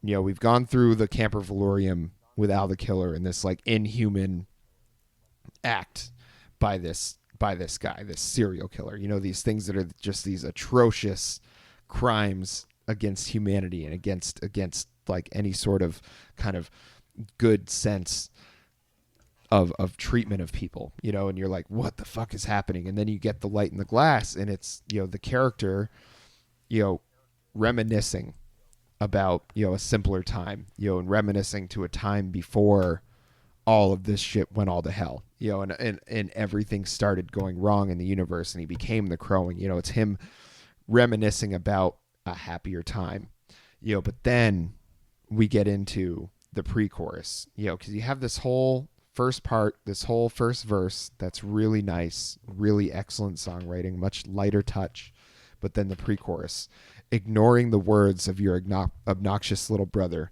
kill or be killed, spilled the words from your mother, I'll lay awake for a while, I'll leave the light on a while. And he does this classic Claudio, a while, and then he goes into this big epic chorus, but you couldn't last a lifetime, caught between here and the days of it, carving her name across your arm.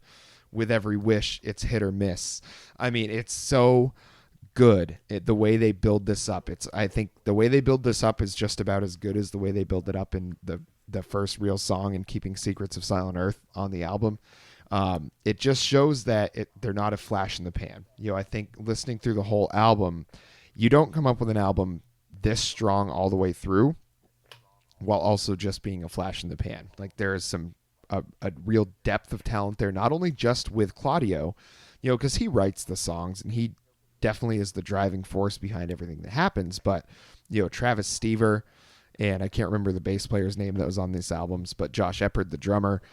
Josh Eppard provides such a groove, with that single bass pedal. And he did an interview, I think, at one point where they asked him, like, well, you're playing like prog rock. Why don't you use a double bass pedal? And he's like, I don't get the same groove out of it. I don't get the same feel out of it. It's not what I'm looking for. I want to be able to provide like a real kind of swinging backbone to this band. And he does. It's not just a backbone of rhythm, which is great. Like you would hear bands in like the 50s and 60s, and like the only like what Ringo Starr did for the Beatles, like that's like drumming for beginners, basically. Like what Josh Eppard is doing is pretty complicated stuff, but it doesn't sound complicated, which is, I think, the mark of a really incredible musician with any instrument, but especially of a drummer. That if you can pick out all these little intricacies of the things that he's doing, but it's not tough to pick those out, but you listen to it and you're like, damn, there's a lot going on there. If those two things can happen at once, there is a real unbelievable amount of talent at work there. And I think he does such a great job on songs like this, where he knows where to kind of pull back and he knows where to really lay into it. And I think this is such a perfect example of not only him, though, of the whole band knowing exactly how heavy a hand to use in every single part of the song. He does what he needs to do. He's never distracting at the drum set. He can play these amazingly complex and intricate things, this math rock behind the kit, but it never detracts from the song. It never takes you out of it. This song is a beautiful, beautiful song. This is a song that when I was younger, we didn't listen to this song that much at Mocha's house. You know what I mean? It didn't rock, whatever you want to say about it. Like I didn't listen to this song as much as I listened to everything else on the album. With the exception of 2113, but I'll get there in a second when we talk about it. This song became very real for me when Brandon and I saw them at High Ground in 2010 and they played it. And that was very, I don't know. I was very emotional. This is a very emotional song, and yes, it builds and it rocks the fuck out at the end. And really the guitars just start ripping ass seemingly out of nowhere, but also it makes sense. You're never like questioning it. You're like, no, it makes sense that they'd both be ripping ass right now. Mm-hmm. Yeah, the notion, I'll lay awake for a while, I'll leave the light on a while. And as you said, but you couldn't last a lifetime, caught between here the days of it, carving her name across your arm. Those lyrics they make me emotional when I hear them. I wish I had a song like this written about me. Like this is love. Claudio can write these fucked up songs from the perspective of Al the Killer and other things like that. But this guy can put a pen to paper, slowly the pen touches paper, and he can write you a love ballad that is not out of place on an album that is as upbeat and guitar heavy as any out there. This ballad drops right in, and then around like the 4.5 minute mark, they get into the Pray For Us All part, and it just churns and just rocks, and then they layer in this organ at the end over the top. It kind of just like floats down on you from above. Really nice, excellent job in the production and in the mixing and the layering of that, because everything kind of gets quieter and the organ maybe gets a little bit louder towards the end as we fade out into into something that I gotta mention here. I mentioned the first time I heard this song was around 2003, 2004 of this album. Sorry. I never heard the song 2113 until I was in your car. Mm-hmm. So we're talking 6 years, 5 years, maybe. Well, no, maybe 4 years since I heard this album. We never got through all of those silent tracks that lead you to the hidden track 2113. The Mm-hmm. burnt CD that I had, I went back after hearing it in your car and skipped through everything, and it got cut off. So I never Yep. had it on any medium until I heard it in your car. And this song, I heard it in your car, so I'm older, and we've talked Coheed for years. Like, I mean, we're talking, there's been at least one album that had come out since then. Yeah. So it would be Good Apollo 4 Part 1. Uh, and yeah. Yeah, I heard a lot of really defining music for the first time in your car. We talked about Meatloaf briefly earlier. Bat Out of Hell 2, like that, again, in your car. All the Rise Against, Lucky Boys Confusion, all in the Ford Focus. But this triumphs everything. This is the defining Coheed song for me. Of every song they've ever released, Mm-hmm. this is number one. I mentioned earlier when Brandon and I saw them in 2010, they played it for the encore. This is tied. Friend of the pod, Mitch and I were very blessed to see David Gilmour from Pink Floyd at Madison Mm-hmm. Square Garden a few years ago, and he played "Comfortably Numb," obviously, for the Yeah, for the has to. encore, and seeing 2113 at Higher Ground and seeing "Comfortably Numb" at Madison Square Garden. It's like the only two times I've felt this, like, I don't know. There's something, I'll never forget those moments of my life. Yeah, this. And also, it's like 5 songs in one song. Yeah, it is incredible. I've always said that this song should have been on Guitar Hero. I don't know why it never was. I guess because it wasn't like that popular of a song. Oh, But they yeah. put a zillion songs on Guitar Hero and Rock Band at this point. Like, I don't know why this one never made it on there. Because it might have made me actually go Push, back. push, and... Lady Lightning. Can't you hear me knocking? Paint It Black. Yeah, there's a lot of songs on there. They're all great songs, sure. But they didn't have enough Coheed for my taste, and this is one that should have been on there because the guitar work in this song is just absolutely incredible. The things that the way it starts out very slow. You're like, what is this weird song? And I remember I didn't hear it for a while. I think it took me like almost a year after I initially got the album, because it'd get through the light in the glass and I'd just turn it off. And so I never knew this song existed. Mm-hmm. And then all of a sudden I think I was like on a road trip or something with my parents, and I just had it in a CD player where I was just like kind of dozing off, and then all of a sudden there was this other song on there. I was like, I've never heard this before. Did I change my CD out and not realize like what's going on here? And so I heard this, and I think I was like on the way to one of my sister's like college hockey games or something like that, because it had to have been like 2004 or 2005, somewhere in that area. So we're on our way to this game, and all of a sudden I hear this song, and I'm like, what the fuck is this? Like, I've listened to this album like nonstop for 2 years now. Like, how have I never heard this?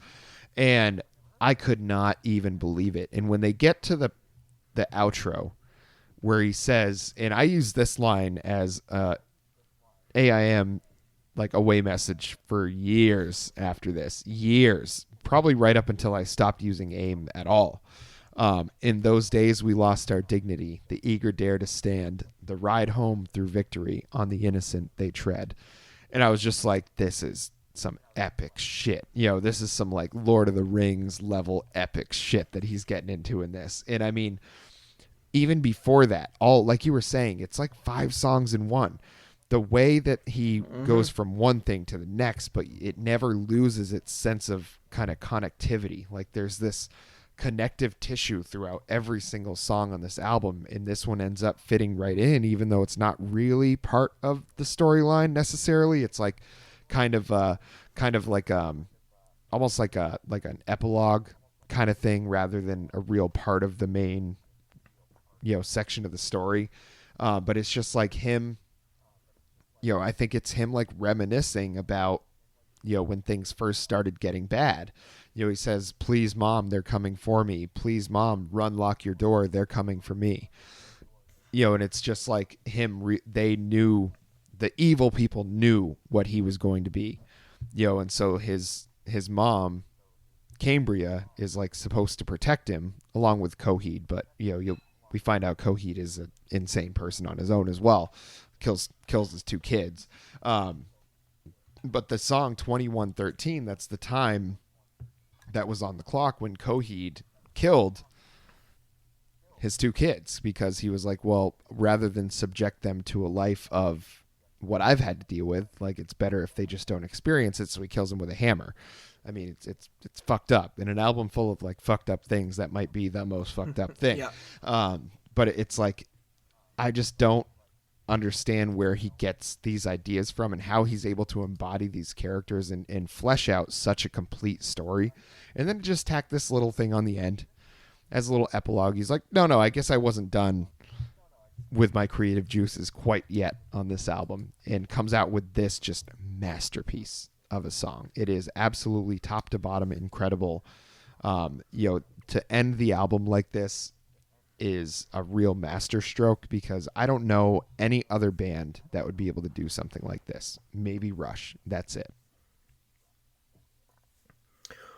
And again, the fact that it's like hidden, it's a true hidden track. Mm-hmm. There's all these tracks of silence in between the end of The Light in the Glass, and the first notes of the song are a harbinger of what is to come. And as I believe you would say, those first couple notes hit, and everyone's gonna hold on to their butts. Because you're like, oh, this is gonna go, like, this is gonna go. You can't start a song like that and then not deliver a wild track. When they played it at Higher Ground, Claudio looked at the wall where they keep the little clock where the band can like see how much time they have left. When he said the line, "When the clock reads 21:13," he like looked over and like pointed at it. I don't know why, but like that moment is the memory like in my head. Like I'll never forget that. They do this interlude at like the 3:30 mark with like guitar squeals. They change the time signature at the 4-minute mark. They hit a big O at like the 4.5-minute mark. It like the song just gets better and better and better as it goes along. Like it just introduces different things every 2.5 minutes. They do these like metal interludes where they just say, "Time signatures be damned. We're just gonna do and we're just gonna rip," and Claudia's gonna scream, and we're gonna rip, and everyone's gonna be okay with it. And then when I fall asleep, your face is all I see. Like that, it's so it's triumphant, and it's also just like, again, how messed up the story is of this whole narrative that he's created, that he can create this like triumphant musical moment, but in the storyline it's a very sad and very terrible moment. But yeah, and they do these like weird these guitar interludes that they do, these like squeals and these bends, and the way the guitar just chugs the song along. We talk so much about how Eppert is on the forefront of the album behind the kit, and this song he kind of just hangs back, and the guitars really change everything. And then once the guitars figure out like what they're doing, he comes in and he really busts ass on the kit. But like you said, people will always compare this to Rush and 2112. I'm a Rush guy, and I think that 2113 trumps 2112. I know, look out, they're gonna come for me. Whoa. Yeah, but this is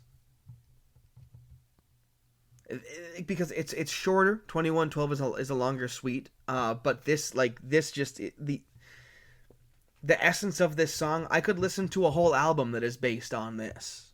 They could have Mm-hmm. spread this out over an hour. Just this one thought, this one idea. And I would gladly pay top dollar to purchase it and listen to it for the rest of my life. Yeah. But instead, it's a fucking hidden track. And they're so Claudio's so damn smart. Again, we talk about Yeah. how smart he is, and he's created this whole world and all this narrative and everything. And on top of all of it, he drops arguably the best track that they've ever written as a hidden track. Yep. Yeah. It is really. I mean, there's not really enough we can say about it because it is that good, and I think the fact that it is a hidden track, like you've been saying, like the fact that it's a hidden track is wild to me. That something this good is something they just buried at the end of an album after a bunch of blank tracks. And how many times people tried to burn the CD, and because the CD reader wasn't reading any more music, it's like, oh, must be the end. We're going to cut it off here. How many people had a burned copy of this and never heard this song? How many real Coheed fans don't know this song exists? It's like, it's weird to think about there, but there's probably a lot because they didn't really advertise it. It's not really played at shows very much. I think it's one of the rarest songs that they play. One that I think next to like Gravity's Union, I think this is like one of the ones they play the least of songs that like real diehard Coheed fans love. And Geoff, according to setlist.fm, they have only played this song live 74 times. yeah, it's very rare that they play this one. I've never seen this one live, I don't think. The last time they played it officially was 2015. Yeah. They played it 3 times in 2015, 3 times in '05, 4 times in '08, 25 times in 2014, and 39 times in 2010. Yeah. So they must have played it when they did the Neverender shows for the In Keeping Secrets album, I'm guessing is when they did it. That's why that number is as high as it is. And I wonder why, because it's an awesome song. I wonder if it maybe is just like kind of emotional for him. I wonder if that's the reason, because some bands just won't play songs that are like hit a real deep emotional spot for them. They just kind of don't want to expose that, or maybe they can't like hold it together that well while they play it. Who knows why, but it is a incredible song. I think with In Keeping Secrets of Silent Earth, that song, those are the two absolute knockdown standout songs on the album. This one probably being the most standout song on the album, especially if you're a Coheed fan like we are. It just has everything that you love about Coheed. The soaring vocals, the crazy intricate guitar work, when they slow it down and then build it up, it's got everything that you would want out of a Coheed song all rolled into one. And, it ends, kind of on a cliffhanger, with "But I, Robot, Will Never Die" is the way they end it, is they kind of repeat that a few times. "But I, Robot, will never die." And iRobot is a kind of a synthetic human, like kind of like an android type of thing. And the one they're specifically talking about is this one named Sizer, who is able to like grow bigger when he needs to, smaller when he needs to, like just like that's his like kind of his power. And it's just about how the iRobots, while they seem like they could be human, they may have some human qualities, like they aren't. And when they say "But iRobot will never die," it's not a defiant thing like, "Oh, I'll never die." It's a, "I'm never going to die." It's more of like conceding to this idea that I'm going to have to suffer through everything that is to come.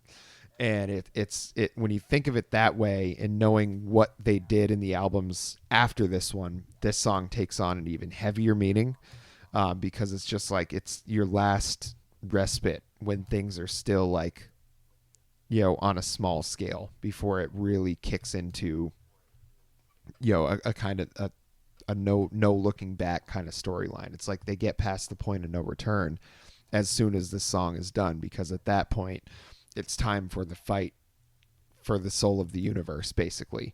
And this is the song that we really kind of get pushed into that. And to end the album like this is a really incredible experience. Seeing this one live is something I've always wanted to do. Still have yet to see it live. I've been lucky enough to see Gravity's Union played live and several others, but this is the one that has eluded me so far.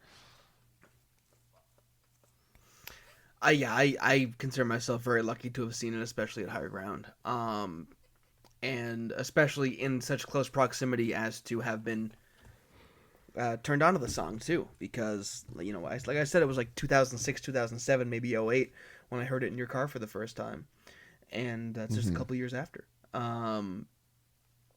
This is the holy grail of Coheed songs. This is, you know what I mean? Like, I've never understood the Grateful Dead, probably never will. Nobody send me any Grateful Dead music if you hear this. Please don't. I don't want to hear it.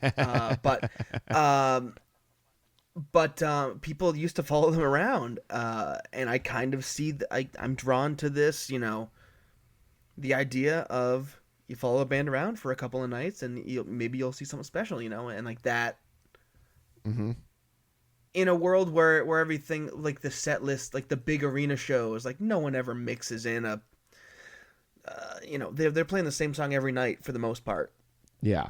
The bigger bands, like you go see Guns N' Roses and they play the same 12-song set everywhere they go, because the lights have to be set up for it and the fireworks, the pyro, blah blah blah. But I long for a time where we can go around, we can follow these guys a bit, and we can catch a 2113. Mm-hmm. Yeah. I'd also like to catch a June Song Provision. While baby. we're at it. Baby. Oh baby. I mean, they really don't play a lot of songs from Second Stage Turbine Blade. They play the meat of their shows is a lot from this album, Keeping Secrets, from Good Apollo, both volumes of that one. Quite a few from Year of the Black Rainbow. They have quite a few from that. Yeah. They play, Century the Defiant from the Afterman albums. They play that one quite a bit. And they're playing a lot from the Unheavenly Creatures now. But they really don't play a ton from the Second Stage Turbine Blade. They play Devil in Jersey City almost every song, because it's just like that was one of their first like kind of minor hits. But I really loved when I heard Everything Evil, because I love that song. That's my favorite one from that album. June Song Provision, I don't think I've heard live, but that would be an incredible one live as well. And the mix on Second Stage Turbine Blade is like not great. So hearing those songs live, like how they really want them to sound, is a whole different experience. This one, it's nice because it sounds exactly like it does on the album, but you get all the energy of being there with 1,000 other diehard Coheed fans. You get that experience of like that rush, that feeling that it's like, oh, we're all in this together. We're all one among the fence, and it's just a really special thing that Coheed does. They're a really special band to me. I've really enjoyed this episode and talking about them with someone that I know enjoys them as much as me. And it kind of, when I was thinking of like what to do, because Alex being away on his intergalactic journey, I was like, well, what do I do? Because I don't really want to make Tanner listen to a whole new album and like do the same kind of episode that Alex and I do, because I was like, that's something Alex and I do. So I was like, what can I do that's like special with me and Tanner, and what can I do that's going to be at the same kind of level like you and Alex did when you did your episode together during the Texas Freeze of 2021, and I all of a sudden dawned on me, I was like, Coheed. It was like a band that you and I have been deep into for years and years now. We've seen them live together. We've listened to the albums together, God knows how many times at this point. I mean, they're definitely in our friendship. There's a few bands. There's Bruce Springsteen. There's Meatloaf. There's Against Me. There's Coheed. Coheed is one of those Mount Rushmore bands that we've always listened to together when we've been hanging out. And all of a sudden, when it dawned on me, I was like, yes, that's exactly it. That's what we're gonna do. And Coheed is one of I knew a lot of Springsteen before I met you, but I'd never listened like Born to Run top to bottom or anything like that before. Hmm. So of those Mount Rushmore bands, Coheed is the only one that before we became friends that I came in um being a fan of as well, like a big fan of, and that we kind of linked Yeah. up on the Coheed love. Um yeah, they really are, and again, it's I just love the fact that so many people from our hometown are pro Coheed as well. It's like a little Hmm. Coheed hub there. Um, I do want to say that I really appreciate your guys' thoughts on Welcome Interstate Managers. Sending that album in, it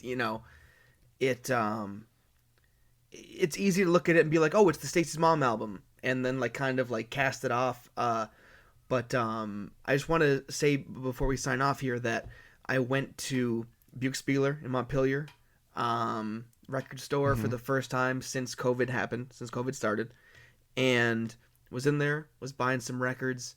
Went to leave, and a huge rainstorm came through, and so we waited in the store, and they were restocking records as we were waiting in there. And I turned around, and right at the front of the new arrivals section, when I turned around, was Welcome Interstate Managers on vinyl. Something I have been looking for, and Hell I yeah. have pre-order pendings with like 4 different websites because they're like, "We'll try to get it." And yeah, was able to find it right there. So yeah, I just wanted to Hell bring that yeah. little tidbit up because that album is fucking dope as hell, and I'm glad you guys liked it as well. Yeah, and we did like it. I mean, that was, and I feel like we get really jaded at this point. You know, we've done like 38 episodes, and you know, a bunch of the episodes we did 2 albums at a time. So it's like, I don't want to say we're like hard to impress, but I feel like we get a little bit, you know, not burned out. I guess that's probably not the right word, but like, you know, we really try to find different angles to look at albums, and especially if it's one that's like not that strong, you know, we try to find something good to say about it or something at least interesting to talk about with it. And there's a lot of albums that we've listened to with intentions of doing for the show, and we just don't because we both realize like neither of us felt really any kind of way about it, you know. But the Fountains of Wayne album, Welcome Interstate Messengers, like I had really only ever heard Stacy's Mom. I don't think I ever heard anything else they'd ever done. Yeah, But I'd always heard good things about them as a band, you know, and I was like, okay, well, you know, if this guy is relevant in music today, it can't be just because he wrote one kind of novelty pop song, you know, 15 years ago or whenever that came out. And I was just really overall very impressed with the album, the musicianship, the songwriting, the fact that it had, you know, like Coheed does with a whole storyline, you know, it had a concept behind it. And you know, Alex and I constantly talk about concept albums and kind of how much that can add to the experience when they're done correctly. And that is one that is done very well because it takes all these little vignettes of these different experiences in everyday life for normal people experiencing, you know, either a really happy situation or a really sad situation, but it's all experience, it's all things that you can kind of relate to and put yourself in the shoes of those characters. And it was a really excellent album to do for the podcast because it's fun when we both get excited about something, you know, and you know, it's fun when we catch that lightning in a bottle, and that was one of those lightning in a bottle episodes. I just did a quick look at when Welcome Interstate Managers came out. And both Welcome Interstate Managers and In Keeping Secrets of Silent Earth 3 came out in 2003. It was June 10th, Wow. 03 when Welcome Interstate came out. So, how about that? Little Wow. tie-in, little we'll just tie that Wow. wrapper around the bread at the end of the episode. Yeah, a little bow on top. I like that. I like that. Yeah. Well, Tanner, is there anything else that you wanted to touch on? No, no. Just that if you haven't listened to this Coheed album before, and you've listened to this, obviously consider it, but also listen to everything else. What are you doing with your Mm-hmm. time? Listen to Coheed, people. Come on. What the hell is wrong with you? There's plenty But there. seriously, listen There's to. plenty there. Yeah. Yeah. Yeah, Coheed, one of my favorite bands. Glad to finally have the chance to really dig in and talk about them. Ashley, this one was for you, requesting that Coheed episode months ago, and finally we had the stars align. We were able to do it. So Tanner, I appreciate you being here. Great having you as a friend of the pod, and now 2-time, actually 3-time. You made a cameo appearance. I don't know if you remember. Oh, yeah. But you did make a cameo appearance a few weeks ago. I did. And I was just trying to, be sneaky. Didn't want to disturb Alex or anything like that. But, I just crept by and, when called upon, I'm ready to answer. Yeah. Mr. Acebo just waiting down there in AAA, getting his call-ups to the majors. Yeah. But those pinch hit situations, he always seems to come through. So, Tanner, thank you for coming on the podcast. Looking forward to the next time. And I think we had a good idea with doing some Meatloaf with Alex, doing another special edition episode. Really love these deep dives. So thank you, buddy. Looking forward to seeing you soon. And until next time.